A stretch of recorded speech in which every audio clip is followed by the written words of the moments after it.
Alright, did Aljamain Sterling borderline cheat in that fight with Henry Cejudo? We're going to be talking about it because it's something that the MMA community is talking about right now. And it's a debate because, look, we have to go into the background of Aljamain Sterling as well as a technique that people are saying should not be allowed in the UFC, including Henry Cejudo revealing he told Herb Dean to be careful of this before the fight even begun. We're going to talk about this all. Welcome back, guys. If you guys are new to the channel, hit the subscribe button, like, comment, and share. And today, yes, we are going to be talking about the fight that happened last weekend, Aljamain Sterling, Henry Cejudo. This weekend, we're going to be live at 1 p.m. Eastern time, watching the Misfits card as well as watching the UFC card on ABC, so tune in for that. I'm sure you guys are tired of hearing me beat around the bush, so let's just get into this video. This video is sponsored by a rep. Make sure to check them out in the link in the description and use code JACK10 to get 10% off of the best MMA merchandise, streetwear, and all of that. Go check it out in the link in the description and enjoy the video. Alright, Aljamain Sterling, Henry Cejudo happened this weekend. Now, this was a fight that had a lot of stakes. The winner of this could potentially be the greatest bantamweight of all time, and I think Aljamain Sterling is almost there. I still put Dominic Cruz ahead of Aljo, but a lot of people might argue that Aljo is #1. And this was a razor close fight, like almost so that Derek clearly really messed up that 5th round scorecard. If he would have said that Cejudo won round 5 instead of Aljo, Cejudo would have been the champion, which should have been the right scorecard. However, I did score it for Aljamain, so I'm not too mad of the result. It was a very close fight. I thought round 1 clearly went to Aljo, round 5 went to Cejudo, and the rest of the rounds could go either way. Personally, I have it 1, 2, 4 for Aljo and 3 and 5 for Cejudo, but round 4 is really close as well. I don't know, it's really tough. I honestly have no idea who would really won. I wouldn't argue with either option. But regardless, a lot of people are talking about Aljamain Sterling, and look, he has been the subject of a lot of hate, from winning the title via DQ, to having a split decision against Petr Yan, to fighting a one-armed TJ Dillashaw. This guy hasn't really gotten the chance to prove himself totally because there's always been circumstances and asterisks around it, and unfortunately this was another one because it was a very close to split decision. So what is the thing that people are saying? Is Aljamain Sterling cheating for this? Now, while some people might call it smart, like Dominic Cruz called it smart, and other people might say this is borderline cheating, the tactic that Aljamain Sterling uses is when he shoots for a takedown, you'll notice that Aljamain stays on his knees even though he goes for takedowns, and this is because basically he can continue shooting because he's a grounded opponent, and basically you can't really inflict too much damage on Aljamain Sterling if you're like that. And that's why people are arguing, hey, knees to the head should be illegal in the UFC if you're a grounded opponent. We see this in one, Demetrius Johnson got knocked out badly with a knee to the head to the ground. Those shots are really rough, and Aljamain, you could see he's in those positions so he could keep shooting. And like I said, some people would consider this cheating, and I think what was so interesting and what made me want to make this video is that Henry Cejudo actually told Herb Dean before the fight and said, hey, this is something that please watch out for because I think Aljamain will do this.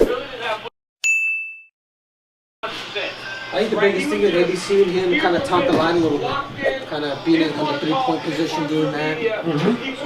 Okay, so that's the first rule I go over. So, grounded opponent is anything but feet. No, I get that, but I'm saying teasing it. Okay, I'm going to go over that. So first I'm going to talk about it. It could be a knee down grounded, hand down grounded. Okay, so with people say palm down, right? Now that's when someone's being defensive. When somebody, of course, when your head comes up, this happens. Weight supporting, I still count that as grounded. Now somebody is back here hand fighting and they play games like that, we know the difference. And I'll get vocal about it, and I'm not here to be used to have somebody pull me into that. If that's so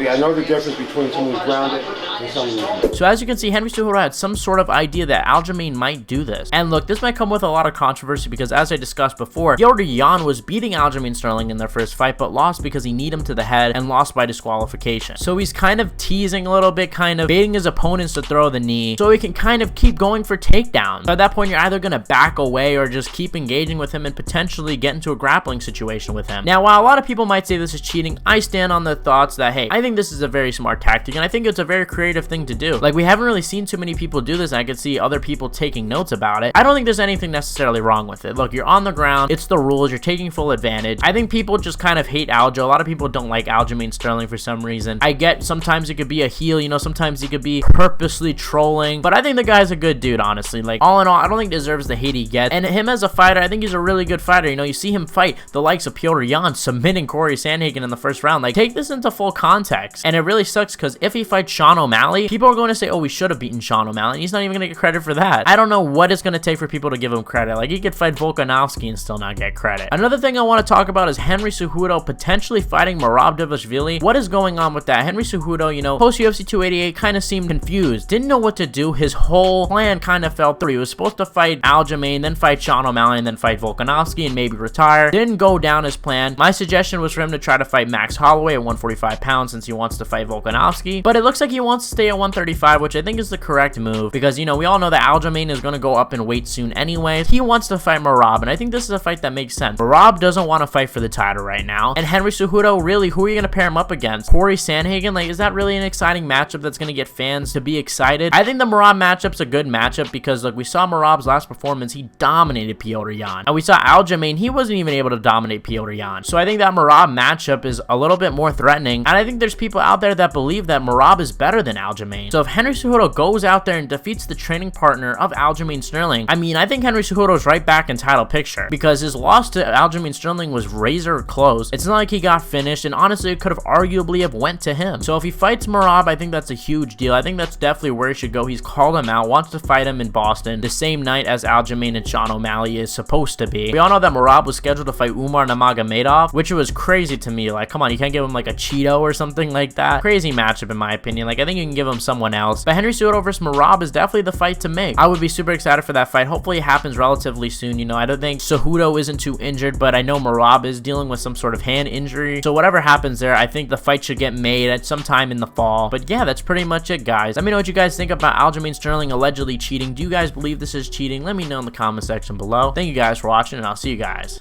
in the next one.